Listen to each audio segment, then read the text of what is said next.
Je m'appelle P.L.O. Lumumba. Je me trouve au centre-ville de Nairobi, dans la République du Kenya, et je poursuis nos conversations autour du continent africain. Aujourd'hui, nous nous concentrons sur le problème de la dette. Et il est toujours important de nous rappeler que même si nous parlons de toute l'Afrique, elle est divisée en 54 pays, chacun avec une tradition marquée par la colonisation.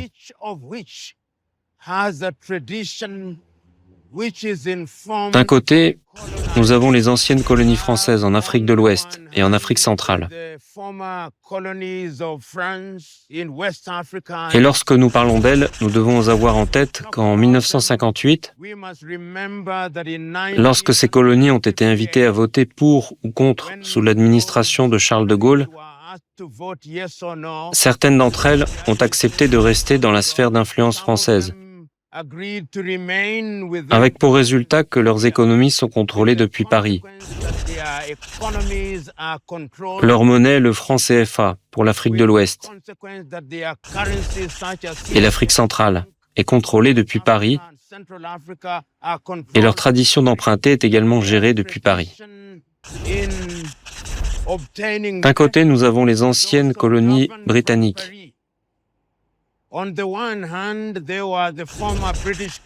que l'on trouve en Afrique de l'Ouest, comme le Ghana, le Nigeria et la Sierra Leone.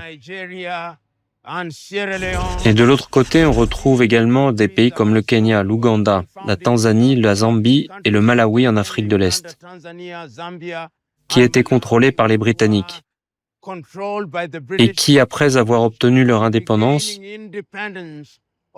se sont organisés autour de ce qu'on appelle le Commonwealth of Nations, qui est un organisme néocolonial contrôlé par les Britanniques depuis Londres. Et bien sûr, les Français agissent par l'intermédiaire de l'Organisation internationale de la francophonie. Nous avons également des anciennes colonies portugaises. Les colonies portugaises, en raison de la nature et de la manière dont elles ont obtenu leur indépendance, sont moins sous l'emprise de Lisbonne. Mais il y a aussi comme un sentiment que le gouvernement portugais a une certaine influence dans un certain nombre de pays. De nouveaux acteurs sont bien sûr apparus après le projet colonial. Il y a des nouveaux acteurs comme les Chinois, les Américains et les Émiratis. L'Afrique se trouve donc aujourd'hui dans une situation où elle est lourdement endettée. Mais replaçons le problème de la dette de l'Afrique dans un contexte historique. Au moment où les pays africains ont retrouvé leur indépendance, nombre d'entre eux étaient des pays coloniaux. En fait, tous, à l'exception du Libéria et de l'Éthiopie. L'architecture économique de ces pays était conçue pour profiter aux puissances coloniales. Les institutions du secteur bancaire, du secteur économique, étaient contrôlées de l'extérieur. Et beaucoup de ceux qui ont lutté pour l'indépendance et qui avaient promis que les pays dont ils avaient hérité allaient prospérer économiquement et qu'il allait y avoir une éducation gratuite comme moyen d'y parvenir, ont fait des promesses. Ils ont dit « Nous allons vous fournir de l'électricité, nous allons vous fournir de l'eau, nous allons vous fournir des soins gratuits, nous allons vous fournir l'éducation, nous allons vous fournir toutes ces choses, nous allons vous fournir des emplois. »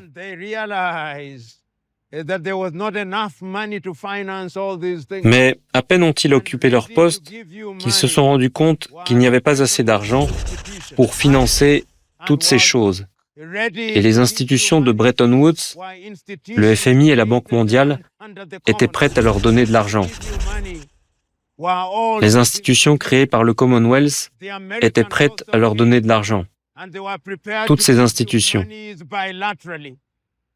Les Américains sont également venus et étaient prêts à leur prêter de l'argent. Les Chinois sont venus pour construire des infrastructures. Ils étaient prêts à construire des chemins de fer, des routes et des aéroports. Les Émiratis sont également venus. Ils étaient prêts à gérer des ports et à s'occuper de tout cela. Au bout du compte, la dette extérieure explose aujourd'hui en Afrique. Il n'y a que 2 pays en Afrique qui n'ont pas de dette publique, l'Érythrée et le Botswana. Tous les autres pays africains s'écroulent sous les dettes et sont pris au piège de la dette. Ils ne peuvent pas devenir complètement indépendants, parce qu'un certain nombre d'entre eux, pour chaque dizaine de dollars qu'ils gagnent, en dépensent 7 pour payer ces dettes.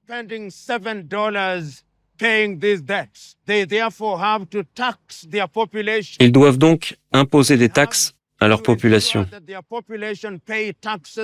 Ils doivent s'assurer que leur population paie des impôts qui sont intenables. C'est de ce piège que le Zambien Dambisa Moyo a parlé dans son livre « L'aide fatale ». Dambisa Moyo explique aux pays africains que cette conviction erronée des hommes politiques africains, qui consiste à penser qu'on peut se développer en empruntant de l'argent, est de l'ordre de l'économie vaudou. Dambisa Moyo explique à notre public que l'histoire a démontré que plus on s'enfonce dans cette logique, plus on perd son indépendance.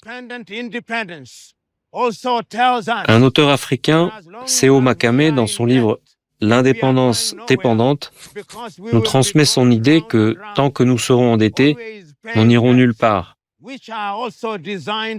parce que nous tournerons en rond en payant toujours des dettes qui sont également conçues de manière qu'il soit impossible de les payer.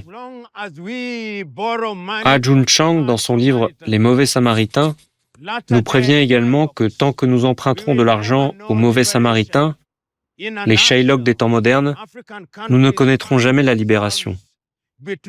Pour faire simple, les pays africains se trouvent entre le marteau et l'enclume. Je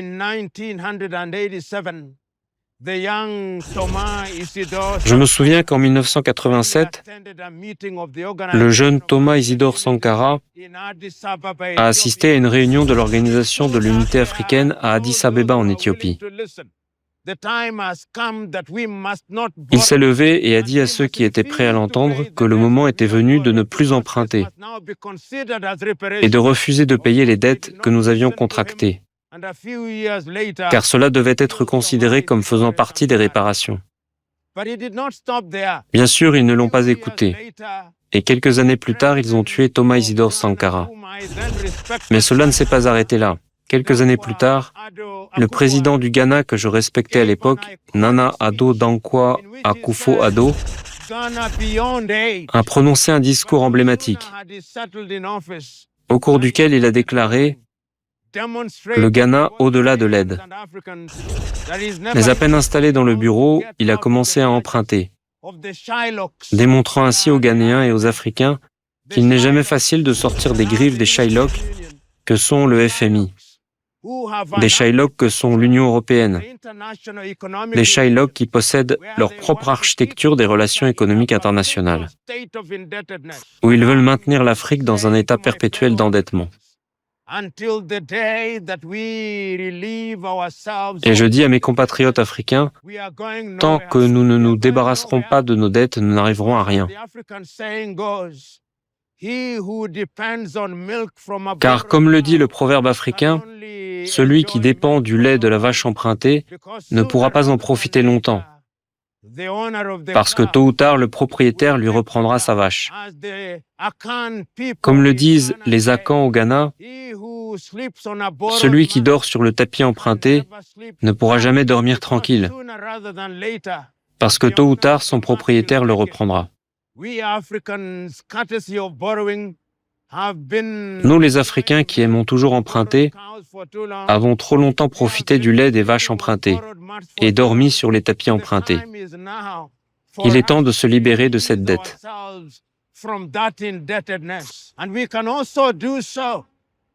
Nous pouvons également le faire à la fois en exploitant nos minéraux. Nous pouvons aussi le faire en utilisant une devise commune. Nous pouvons également le faire en améliorant le secteur agricole. Et nous pouvons aussi le faire en nous assurant que nous n'importons pas de produits alimentaires. Nous pouvons aussi le faire en garantissant que nous n'exportons pas de matières premières, mais que nous créons de la valeur ajoutée. L'Afrique doit se libérer du fardeau et de l'esclavage de la dette. Il est vrai que l'emprunteur est l'esclave du prêteur. Nous devons y mettre fin et nous le ferons. Je vous dis au revoir pour le moment, mais notre conversation ne se termine pas là. En attendant de nous retrouver pour continuer cet entretien sur l'Afrique.